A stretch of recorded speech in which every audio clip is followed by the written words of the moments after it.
हां माईक चालू चालू चालू चालू हॅलो. आजच्या कार्यक्रमाचे आदरणीय अध्यक्ष गुरुजन वर्ग, प्रथम ही विद्येची देवता सावित्रीबाई फुले, मा जिजाऊ, मा रमाई, ज्यांनी स्त्रियांना आपल्या अस्तित्व आणि अस्तित्वाचा शोध दिला. संस्कृत पंडित संभाजीराजे भोसले आणि या महाराष्ट्राचे संत तुकाराम महाराज, ज्यांच्या कुशीमध्ये या महाराष्ट्राचं नेतृत्व घडलं आणि वाढलं. छत्रपती शाहू महाराज, ज्यांनी आपल्याला आरक्षण निर्माण करून दिले. आणि छत्रपती शिवाजी महाराज, ज्यांनी महाराष्ट्राचे स्वराज्य स्थापन केले. आणि या सर्वांच्या स्वप्नांना मूलभूत असा अधिकार देऊन पूर्ण करणारे बुद्धिस्ट सम्राट डॉक्टर बाबासाहेब आंबेडकर यांची आपण आज 125वी जयंती साजरा करत आहोत. त्याबद्दल मी तुमचे आभारी आहे. तुम्ही इथे सर्व जमले आहात. आजच्या कार्यक्रमाचे आदरणीय अध्यक्ष, गुरुजन वर्ग, गावातील समस्त गावकरी व माझ्या बंधू भगिनींनो, डॉक्टर बाबासाहेब आंबेडकरांचा जन्म 14 एप्रिल 1891 रोजी मध्य प्रदेशामध्ये मऊ या गावी झाला. डॉक्टर बाबासाहेब आंबेडकरांनी त्या काळामध्ये खायची 2 टायमाला खायची परिस्थिती नसताना सुभेदार रामजी आंबेडकर यांच्या घराण्यामध्ये 94 रत्न म्हणून डॉक्टर बाबासाहेब आंबेडकर जन्माला आले. डॉक्टर बाबासाहेब आंबेडकर यांनी या देशातील तमाम अस्पृश्यतेच्या उद्धारासाठी आरक्षण निर्माण केले. अस्पृश्यतेच्या बरोबर या देशातील दलितांना आपल्या हक्काची जाणीव करून दिली.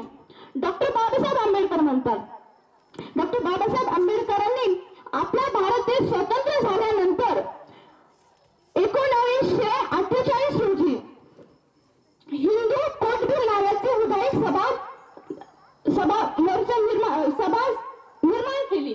त्या सभेमध्ये मित्रांनो, तुम्हाला सांगू इच्छित आहे मी आज, त्या सभेमध्ये ज्या आपल्या स्त्रिया आहेत, स्त्रियांना वंशाचा हक्क दिला जात नव्हता. म्हणजे वडिलांची जी मालमत्ता आहे ती फक्त मुलांसाठीच होती, ती मुलींना देण्यात येत नव्हती. तर माझ्या बाबासाहेब आंबेडकरांनी यासाठी एक विधायक निर्माण केले.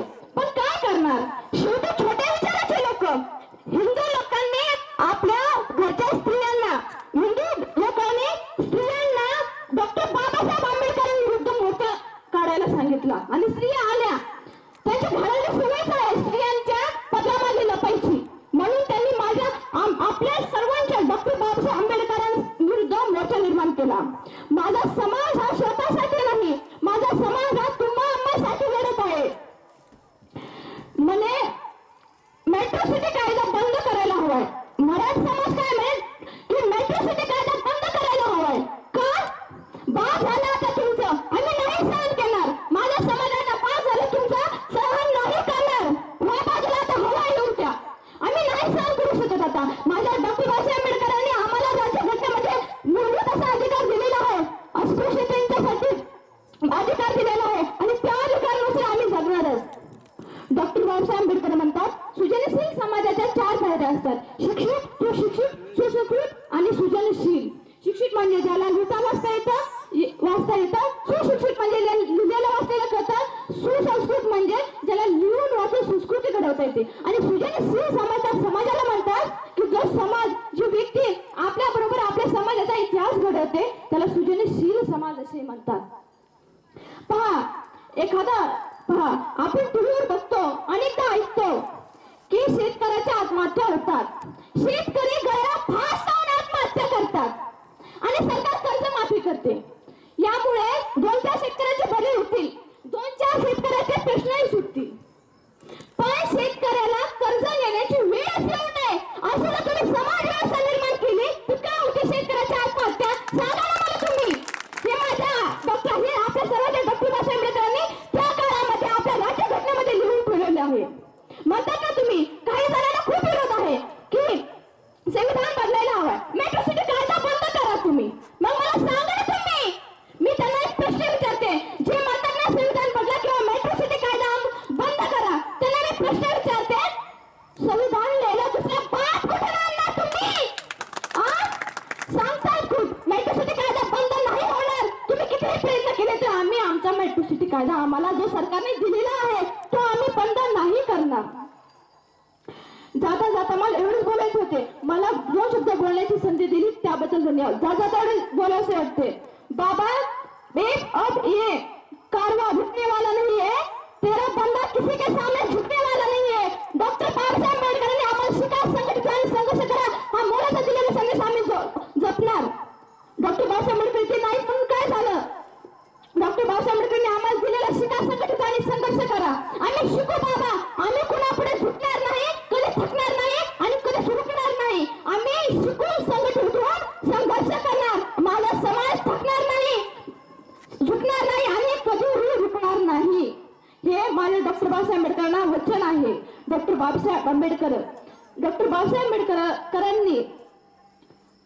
14 ऑक्टोबर 1956 रोजी नागपूर येथे दीक्षाभूमी घेतली. तमाम लोक होते, त्या लोकांसमोर त्यांनी दीक्षाभूमी घेतली. कारण की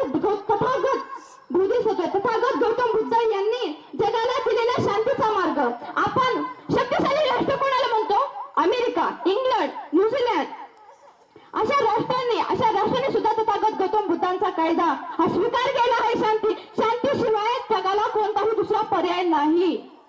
म्हणून तर आजही संयुक्त संस्थान अमेरिकेमध्ये जे आहे त्यांना सुद्धा तथागत सिद्धार्थ गौतम यांचा कायदा आवडला आणि जगाचं सोडून बोलून जावंसे वाटते की खरंच डॉक्टर बाबासाहेब आंबेडकरांनी एवढेच मला असे वाटते की बाबा ये कारवा अब रुकने वाला नहीं और तेरा बंदा किसी के सामने झुकने वाला नहीं. एवढं बोलून माझ्या वाणीला पूर्णविराम देते. जय जय. डॉक्टर बाबासाहेब आंबेडकरांचा या ठिकाणी